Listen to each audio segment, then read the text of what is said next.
सकेको छु। हामी सुरुवात गरौँ पहिलो राशि मेष राशि। मेष राशि हुने जातक जातिकाको लागि तेस्रो स्थानमा सूर्य बुध बृहस्पति गोचर गरिरहेको अवस्थाले गर्दाखेरि पराक्रम परिश्रम आफ्नो हात कोखको रिजल्टहरू प्राप्त हुन्छ भन्ने कुराहरू यो महिना प्रष्ट रूपमा देखिएको छ। त्यसै गरी तेस्रो स्थानको बुधको गोचर नवम स्थानमा पनि प्रभाव पार्ने भएको कारणले गर्दाखेरि धार्मिक स्थलका यात्राहरू पनि भएर जाने खालका योग देखिएको छ भने भाग्यले अत्यन्तै साथ दिएर जाने खालका योग पनि देखिएको छ।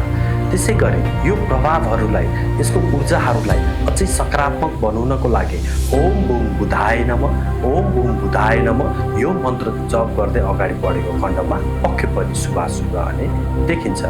त्यसै गरी पञ्चम स्थानमा केतुको गोचर रहिरहेको कारणले गर्दाखेरि भने मेष राशि हुने जातक जातिकाको लागि पढाइमा भने अवरोध आउने योग देखिएको छ। त्यसैले गर्दाखेरि पढाइको लागि नकारात्मक ऊर्जाहरूलाई कम प्रभाव पर्नको लागि ओम केम केतवे नमः ओम केम केतवे नमः यो मन्त्र जप गर्दै अगाडि बढेको खण्डमा विद्या बुद्धि र सन्तानबाट पनि सुख प्राप्त हुन्छ भन्ने कुराहरू यो देखिएको छ।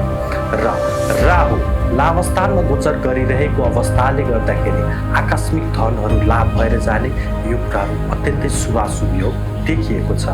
राहुको लागि अझै सकारात्मक ऊर्जा बनाउनको लागि ओम राम राहवे नमः ओम राम राहवे नमः यो मन्त्र जप गर्दै अगाडि बढेको खण्डमा पक्कै पनि शुभाशुभ देखिएको छ।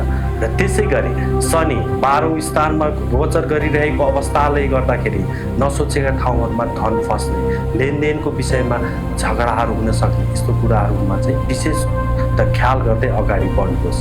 पक्कै पनि हजुरको आषाढ महिना शुभ हुने हो देखिन्छ।